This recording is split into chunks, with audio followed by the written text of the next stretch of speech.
បាទមកដល់ទាំងយប់ធួទាំងយប់បងប្អូនមហូបនេះព្រោះឃ្លានទី1ឃ្លានទី2អត់មានមហូបបាទហើយទិញមន់គេទិញមន់ឆៅមកទៀតបងប្អូនដល់ពេលចឹងជួយរកមហូបឯណាចេះកាលនេះមកដល់ធួទាំងយប់ដល់ម៉ោង7 8ហើយបាទក៏ចាប់ផ្ដើមង៉ាំង៉ៅនៅផ្ទះមានហើយពងក៏មាននៅផ្ទះអញ្ចឹងវាផ្សាយផ្សំគ្នាទៅមកហ្នឹងរៀងស្ទើរដែរបងប្អូនយើងទិញគេមកបាទក៏ចែកចេញជាង៉ាំង៉ៅទៅនឹងជាយប់ហើយមកខ្ជិលទៅរកម្ហូបណាទៀតព្រោះមានម្ហូបឆៅនឹងទិញមកគេមកមួយក្បាលមករៀងស្ទើរដែរបងប្អូនខ្ទង់1គីឡូជាងតិចតួចប៉ុណ្ណេះបាទព្រោះមានអីទេម្ហូបដែលស្រួលគឺង៉ាំង៉ៅនឹងតែស្រួលធ្វើវាអត់ញ៉ៃទេបងប្អូនបាទគាត់ដាក់គ្រឿងក្រៅអីលេចកើតតិចតួចមកយើងដាក់ង៉ាំង៉ៅមកផ្សំគ្រឿងត្រូវជាតិមកវាត្រូវបាត់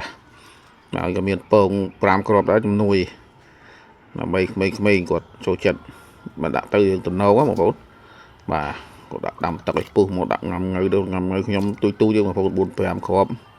នឹងជូរទេដល់ពេលវាពុះទៅវាជូរវាគាត់បាទវាង៉ាំង៉ៅវាងុំល្អបងប្អូនបាទខ្ញុំក៏ដាក់ស្ងោរអីលិចកើតចឹងទៅដាំបាយបដើ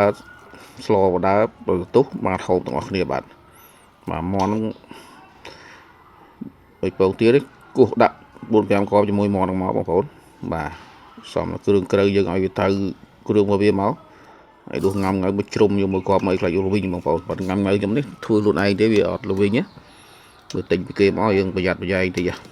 ជួនកាលចំអាង៉ាំង៉ៅដល់រៀងស្ទើរខ្ចីអីលវិញប្រយបងប្អូនមកនេះហើយឆ្អិននេះខ្ញុំក៏រុយទឹមពងខ្ញុំដែលប្រពងទុកក្រៅបងប្អូនបាទហើយប៉ុណ្ណេះក៏រួចជាការស្រេចហើយបងប្អូននេះ